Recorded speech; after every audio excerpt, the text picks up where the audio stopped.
உங்களுக்காகவே பூத்தி ஸ்வர்ண மஹாலின் ஸ்ரீனிவாச கல்யாண கலெக்ஷன்ஸ். பூத்தி ஸ்வர்ண மஹால், இது பரிபூரணத்தின் அடையாளம். It takes passion, vision and courage to build a legacy. Casa Grande, transforming lives.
மதுரையில் நடைபெற்ற கல்யாண மாலை பிரம்மாண்டமான பட்டிமன்றம். நடுவர் திருமதி பாரதி பாஸ்கர் தலைமையில் வளர்ச்சிக்கும் வெற்றிக்கும் பெரிதும் துணை நிற்பது அடுத்தவரின் வழிகாட்டுதலா, சொந்த முயற்சியா? விவாதம் சென்ற வார தொடர்ச்சி.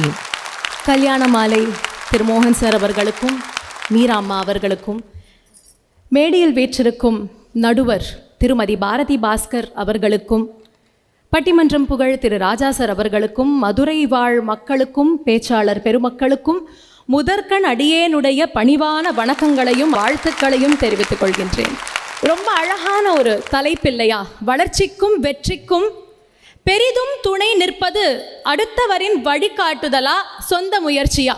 இதுல நடுவில் ஒரு வார்த்தை இருக்கு, அதை கொஞ்சம் சுழிச்சு உங்களுக்கு எல்லாம் காமிக்கணும்னு நினைக்கிறேன். வெற்றிக்கு துணை நிற்பது இல்லை, பெரிதும் துணை நிற்பது அப்படின்னு ஒன்று இருக்கு. எனக்கு இன்னைக்கு ரொம்ப வருத்தம். சாகேத் அண்ணா என்னை பார்த்து இப்படி ஒரு வார்த்தையை சொல்லிவிட்டாரே அப்படின்னு எனக்கு தாங்கவே முடியல. ஏன்னா என்னவோ நான் அந்த பரம்பரையில வந்துட்டு அந்த பரம்பரைக்கு கொஞ்சம் கூட விசுவாசமே இல்லாதவ மாதிரி என்னை பார்த்து ஒரு வார்த்தை சொன்னா, அதனால தான் சொல்றேன், நாங்க யாரும் வழிகாட்டிகளுக்கு எதிரிகள் அல்ல. ஆனா வழிகாட்டுதல் மட்டும் இருந்தா முன்னேற முடியாதுன்னு தான் சொல்றோம். லால்குடி ஸ்ரீ ஜெயராமன் சாருடைய பரம்பரையில அவர் வந்திருக்கார். லால்குடி சாரோட எத்தனையோ ஸ்டூடெண்ட்ஸ் இருக்காங்க.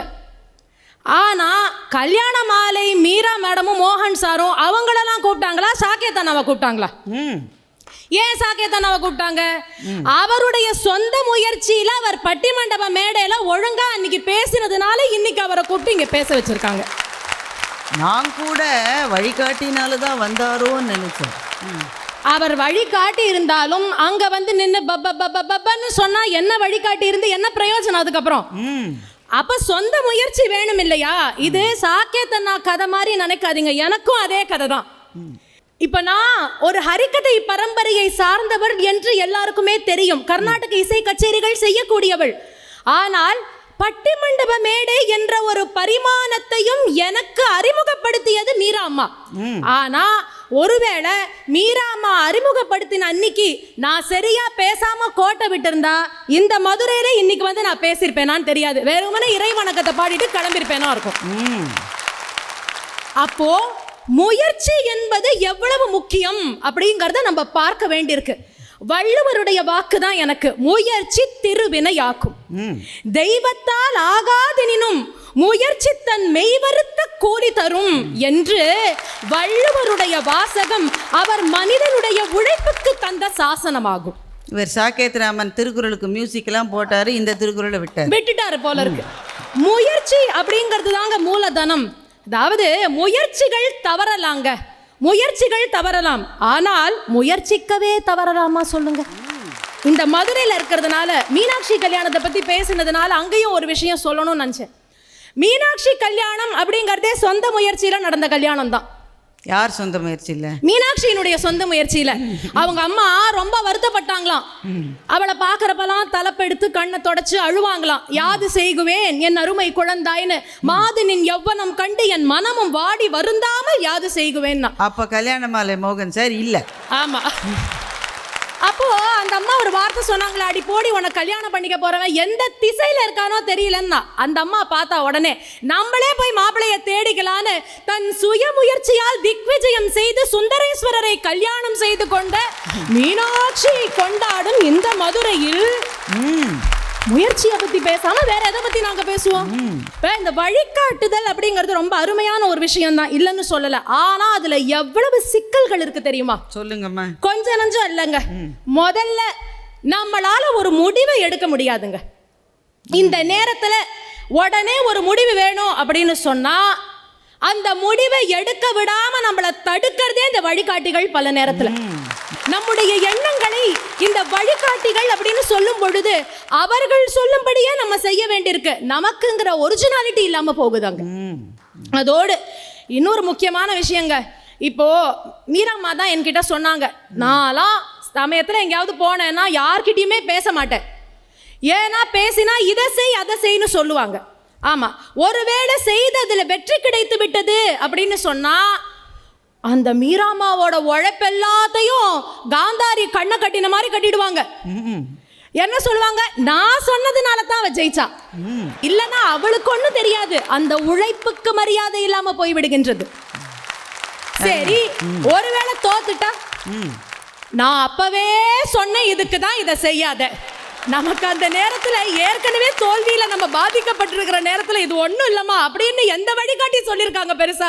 நான் இதுக்கு தான் உங்ககிட்ட அப்பவே சொன்னேன் இதை செய்யாத அப்படின்னு. அதே மாதிரி வழிகாட்டுதல் என்பது ரொம்ப பொதுவான ஒரு விஷயம். பொது அப்படின்னா இப்ப எல்லாருக்குமே அவங்க வழிகாட்டுறாங்க. ஆனா வழிகாட்டின அத்தனை பேரும் வெற்றி பெற்றிருக்கின்றார்களானா கிடையாது. எம்எஸ் அம்மாவினுடைய வாழ்க்கை நம்ம எடுத்துக்கலாம். மதுரை அப்படின்னு சொல்லும் பொழுது மதுரை சண்முக வடிவு சுப்பலட்சுமி அம்மாவை பத்தி பேசாம எப்படி இருக்க முடியும்? எத்தனையோ பாடல்கள் ஞாபகம் வரும். முக்கியமா ஒளி படைத்த கண்ணினாய் வா வா வா, உறுதி கொண்ட நெஞ்சினாய் வா வா வா, கனி படைத்த மொழியினாய் வா வா வா, கடுமை கொண்ட தோழினாய் வா வா வா. பாரதி அம்மாவை வச்சு பாரதியுடைய பாட்டை எம்எஸ் அம்மா பாடுறத சொல்லணும் இல்லையா? கடுமை கொண்ட தோழினாய் வா வா வா, உழைப்பினுடைய முயற்சியினுடைய முக்கியத்துவத்தை நமக்கு பாரதி சொல்கின்றார். எம்எஸ் அம்மா மதுரை சண்முக வடிவு என்று சொல்லக்கூடிய அவங்க அம்மாட்ட பாட்டு கத்துக்கிறாங்க. அதுக்கப்புறம் சதாசிவம் ஐயாவை கல்யாணம் பண்ணிக்கிறாங்க. அவங்க ரெண்டு பேருடைய வழிகாட்டல்ல தான் எம்எஸ் அம்மாக்கு பாரத் ரத்னாவும் யூவன்ல பாடுறதுக்கான வாய்ப்பும் கிடைச்சதுன்னு நீங்க யாராவது சொல்லுவீங்களா? சொல்ல முடியுமா? ஒரு கீர்த்தனைய 50ல இருந்து 100 தடவை மினிமம் சாதகம் பண்ணாம அந்த அம்மா மேடையில் அந்த பாட்டை பாட மாட்டாங்க. அப்போ அந்த சாதகத்திற்கான பலனே பாரத் ரத்னா வழிய வழிகாட்டுதலை விட அங்கு முயற்சி என்பது பெரிதாக இருக்கின்றது. காலம் மாறலாம், ஆனா கல்யாணப்பட்டுனா அது போத்தீஸ் சாமுத்ரிகா பட்டு தான். போத்தீஸ் சாமுத்ரிகா பட்டு.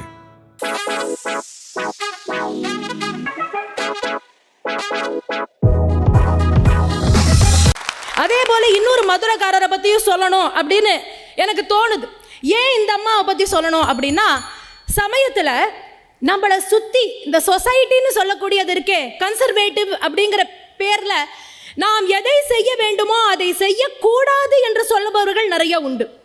1920ஆம் ஆண்டு, அந்த ஆண்டுல ஒரு அம்மா எவ்வளவோ பேர் தடுத்து ஒரு கல்யாணத்தை பண்ணிக்கிறாங்க. யாரை கல்யாணம் பண்ணிக்கிறாங்க? அவங்கள விட 26 வயசு பெரிய ஒருத்தரை கல்யாணம் பண்ணிக்கிறாங்க. அத்தனை பேர் எதிர்த்தாங்க, கல்யாணம் செய்து கொள்ளக்கூடாது அப்படின்னு எல்லாம். ஆனா அந்த அம்மா பார்த்தாங்க, இல்ல நான் கல்யாணம் செய்து கொள்வேன், எனக்கென்று சில இலக்குகள் இருக்கு, நான் அதை இவரை வைத்து இவரோடு நான் வாழ்ந்து செய்ய போறேன் அப்படின்னு முடிவு பண்றாங்க. அந்த அம்மா கல்யாணம் செய்து கொண்ட ஆள் யாருன்னு பார்த்தா அவர் பேர் தான் ஜார்ஜ் அருண்டேல்னு பேரு.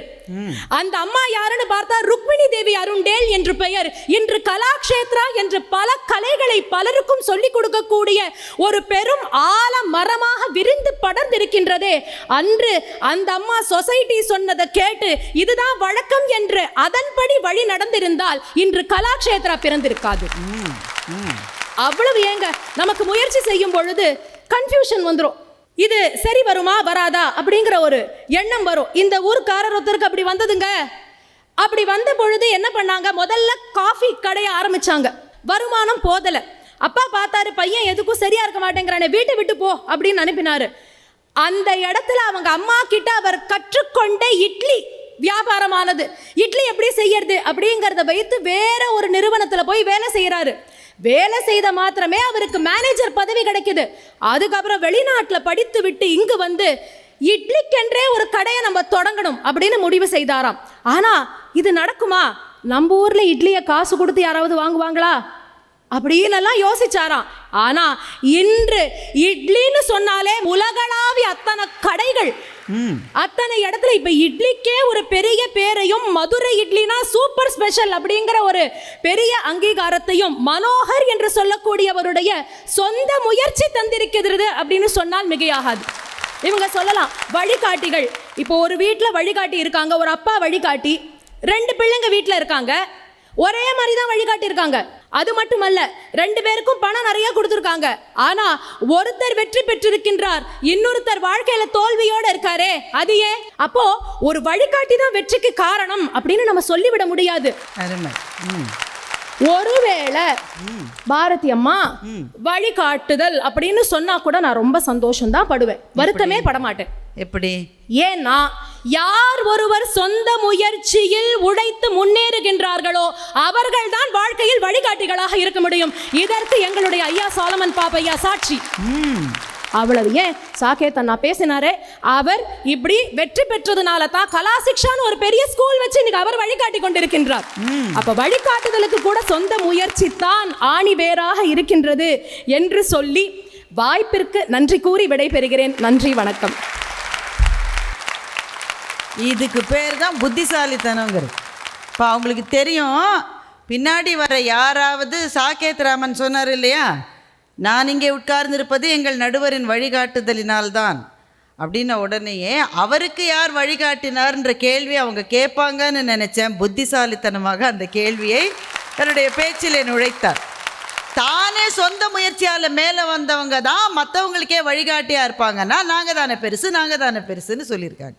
ரொம்ப அழகான மதுரை உதாரணங்களையே இங்கே எடுத்து சொன்னதற்கு சுசித்ராவுக்கு வாழ்த்துக்கள்.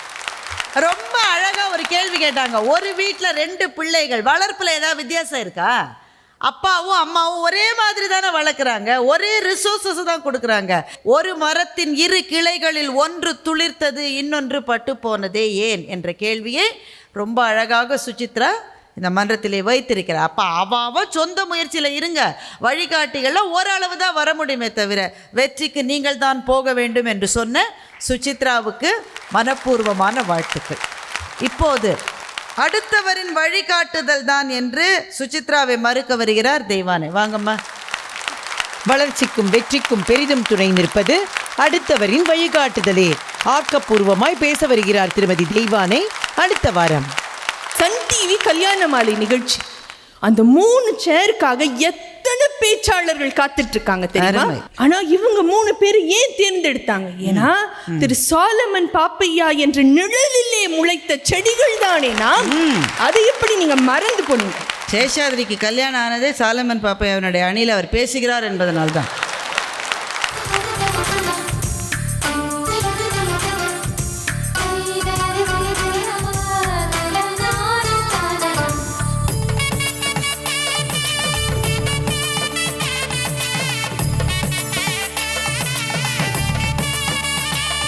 உங்கள் வீட்டு வரனுக்கு மிகச் சிறப்பான இல்வாழ்க்கை துணை அமைய பதிவு செய்து கொள்ளுங்கள். kalyanamaalai.com.